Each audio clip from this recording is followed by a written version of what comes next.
कहानी की शुरुआत में हम देखते हैं कि शहर के आधे लोग ज़ॉम्बी बन चुके हैं और सभी ज़ॉम्बी आगे बढ़ रहे हैं अपनी खून की प्यास बुझाने के लिए। दूसरी तरफ पुलिस उन्हें गोली मारने के बजाय शील्ड से रोकने की कोशिश कर रही होती है, लेकिन यही उनकी सबसे बड़ी गलती साबित होती है। धीरे धीरे वहाँ और भी ज्यादा ज़ॉम्बी बढ़ने लगते हैं और स्थिति पूरी तरह नियंत्रण से बाहर चली जाती है। असल में ये सब एक दिन पहले शुरू हुआ था, एक स्कूल लैब से, जहाँ यांजू नाम की एक लड़की को कुछ आवाज सुनाई देती है और वह स्कूल के लैब के अंदर चली जाती है। वहाँ जाकर वह एक सफेद रंग का चूहा देखती है जो एक छोटे से डिब्बे में बंद होता है। उसे कैद हुआ देखकर यांजू को बहुत बुरा लगता है, इसलिए वह उसे छोड़ने की कोशिश करती है, लेकिन वहीं उसकी जिंदगी की सबसे बड़ी गलती बन जाती है। जैसे ही वह हाथ आगे बढ़ाती है, चूहा उसकी उंगली पर काट लेता है। तभी साइंस टीचर मिस्टर ली वहां आ जाता है। वह खून देखते ही समझ जाता है कि लड़की को संक्रमित चूहे ने काटा है। तुरंत वह लड़की को पकड़कर उसके हाथ पैर बांध देता है और उसे लैब के अंदर ही बंद कर देता है। मिस्टर ली उस पर कुछ प्रयोग करना शुरू कर देता है और यह सब कुछ वह अपने कंप्यूटर में रिकॉर्ड भी कर रहा होता है। रात हो जाती है, लेकिन लड़की अभी भी उस लैब के अंदर बंद पड़ी होती है। असल में जिस चूहे ने लड़की को काटा था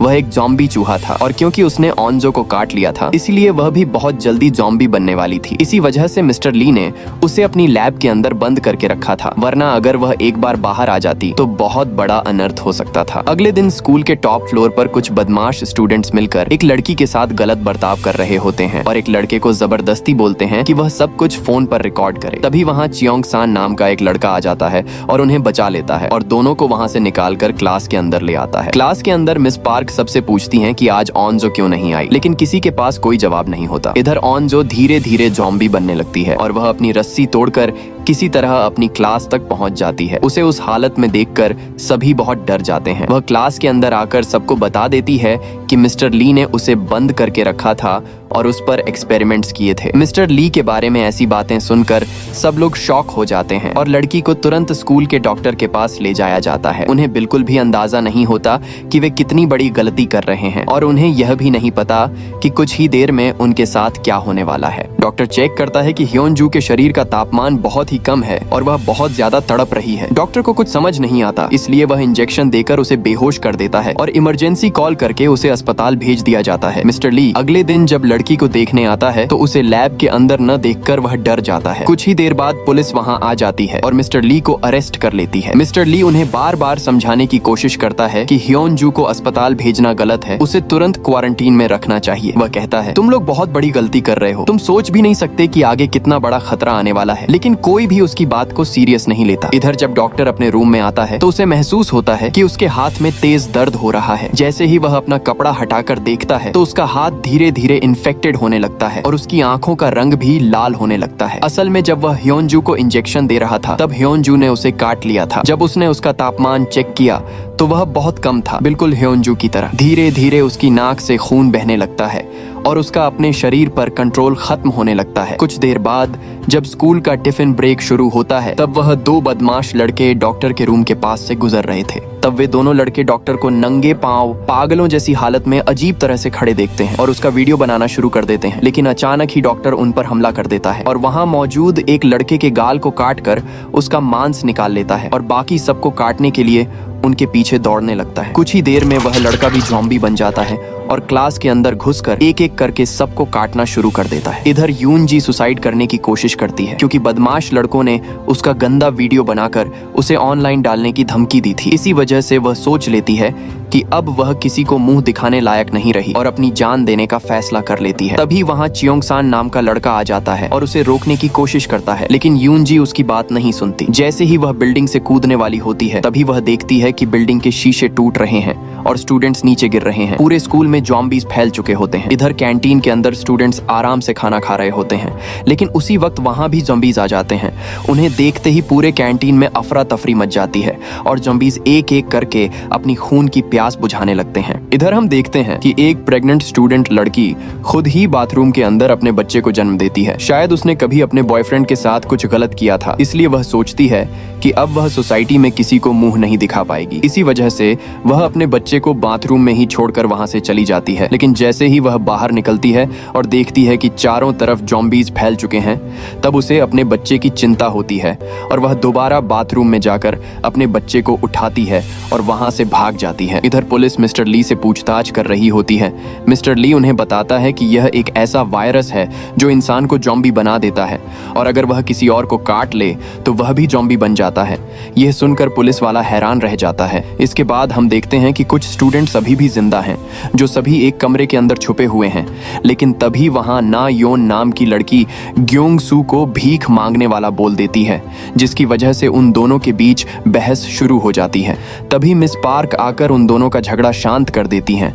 लेकिन इसी झगड़े की वजह से कुछ ही देर बाद ग्योंग सू की मौत हो जाती है। उस वक्त उन सभी के पास फोन नहीं होता, इसलिए वहां बैठे हुए एक लड़का वहां मौजूद एक कंप्यूटर की मदद से पुलिस से संपर्क करने की कोशिश करता है। लेकिन तभी कमरे के कांच तोड़कर एक ज़ॉम्बी अंदर घुसने की कोशिश करता है। सभी लोग बहुत ज्यादा डर जाते हैं, लेकिन वहां मौजूद जून योंग नाम का एक लड़का पास में रखी एक लकड़ी से उस ज़ॉम्बी को नीचे गिराने की कोशिश करता है। ये देखकर ग्योंगसू भी उसकी मदद करने आ जाता है। जब बहुत कोशिश करने के बाद भी ज़ॉम्बी नीचे नहीं गिरता, तब चियोंग सान आगे आकर जून योंग से लकड़ी लेकर ज़ॉम्बी के अंदर घुसा देता है। लेकिन फिर भी कुछ खास असर नहीं होता। आखिर में ग्योंगसू कंप्यूटर का CPU उठाकर जोर से ज़ॉम्बी के मुंह पर मार देता है, जिससे वह नीचे गिर जाता है। कुछ देर बाद सब लोग नोटिस करते हैं कि ग्योंगसू की नाक से खून बह रहा है। ये देखकर सभी लोग डर जाते हैं और इसी वजह से सब उस पर शक करने लगते हैं कि वह भी जल्द ही ज़ॉम्बी बन जाएगा। उसके हाथ पर भी एक छोटा सा खरोंच होता है। ग्योंगसू सबको समझाता है कि यह चोट चियोंग सान की वजह से लगी थी, जब वह जून योंग के हाथ से लकड़ी ले रहा था, और यह छोटा सा खरोंच तब लगा था जब वह CPU उठा रहा था। लेकिन कोई भी उसकी बात पर विश्वास नहीं करता, सिवाय उसके बेस्ट फ्रेंड जून योंग के।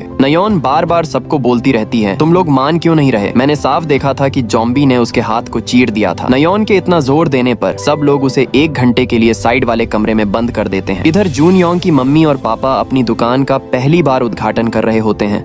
लेकिन तभी जून योंग की मम्मी टीवी पर खबर देखती है कि पूरे शहर में एक खतरनाक ज़ॉम्बी वायरस फैल चुका है और सभी लोगों को तुरंत शहर छोड़कर किसी सुरक्षित जगह पर चले जाने की सलाह दी जा रही है। यह खबर सुनते ही जून योंग की मम्मी तुरंत स्कूल में कॉल करती है, लेकिन वहां कॉल उठाने के लिए अब कोई भी जिंदा नहीं होता, क्योंकि हर तरफ सिर्फ ज़ॉम्बी ही घूम रहे होते हैं। अपने बेटे की चिंता में वह बिना समय बर्बाद किए स्कूटी लेकर सीधे स्कूल के लिए निकल पड़ती है। रास्ते में वह देखती है कि हजारों की संख्या में ज़ॉम्बी घूम रहे हैं और पुलिस उन्हें रोकने की कोशिश कर रही है। लेकिन पुलिस जून योंग की मम्मी को आगे बढ़ने नहीं देती। तब वह एक शॉर्टकट लेने की कोशिश करती है, लेकिन वहां और भी ज्यादा ज़ॉम्बी उसकी तरफ बढ़ने लगते हैं, जिसकी वजह से वह अपनी स्कूटी वहीं छोड़कर जान बचाकर भाग जाती है। इधर 1 घंटा बीत जाता है और ग्योंगसू अभी तक बिल्कुल ठीक होता है, जिससे यह साबित हो जाता है कि वह सच बोल रहा था। सब लोग उसे बाहर आने के लिए बोलते हैं, लेकिन वह किसी की नहीं सुनता और सब पर गुस्सा होकर वहीं चुपचाप बैठा रहता है। तब सब मिलकर नायोन से कहते हैं कि वह जाकर ग्योंगसू से माफी मांगे, क्योंकि उसी की वजह से सबने उस पर शक किया था। लेकिन नायोन पहले ही चुपके से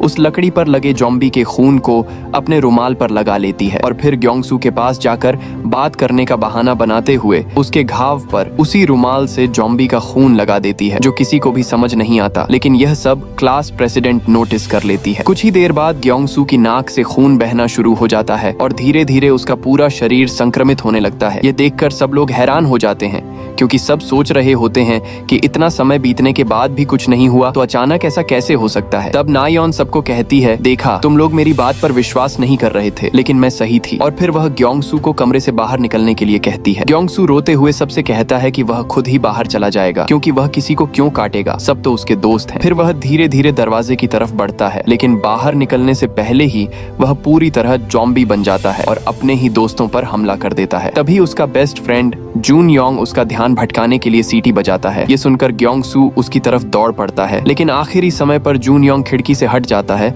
और ग्योंगसू नीचे गिर जाता है और फिर बाकी ज़ॉम्बियों के साथ दौड़ने लगता है। इधर पहले दिखाई गई स्टूडेंट लड़की अपने बच्चे को लेकर भाग रही होती है और यहाँ हम देखते हैं कि उस लड़की को भी किसी जॉम्बी ने काट लिया है। फिर वह एक रेस्टोरेंट के अंदर छिप जाती है और अपने बच्चे को एक सुरक्षित जगह पर बैठाकर खुद को रस्सी से दरवाजे के साथ बांध देती है, ताकि अगर वह जॉम्बी बन भी जाए तो अपने बच्चे को कोई नुकसान न पहुंचा सके। थोड़ी ही देर बाद वह खुद भी जॉम्बी बन जाती है, लेकिन हाथ पैर बंधे होने की वजह से वह हिल नहीं पाती। इधर क्लास प्रेसिडेंट नामरा आखिरकार चुप नहीं रह पाती और सबको सच बता देती है कि ग्योंगसू को नायोन ने ही मारा है। वह कहती है, मैंने अपनी आंखों से देखा है कि उसने अपने रुमाल पर जॉम्बी का खून लगाया और फिर ग्योंगसू के घाव पर लगा दिया। अगर तुम लोगों को मेरी बात पर यकीन नहीं है तो उससे कहो कि वह अपना रुमाल अपने घाव पर लगाकर दिखाए, तब तुम लोगों को सच समझ आ जाएगा। लेकिन नायोन ऐसा करने से मना कर देती है, जिससे सबको पता चल जाता है कि उसी ने ग्योंगसू को जॉम्बी बनाया है। असल में नायोन का ग्योंगसू के साथ झगड़ा हुआ था, इसी वजह से उसने इतना घटिया काम किया। ये जानकर सब लोग बहुत गुस्से में आ जाते हैं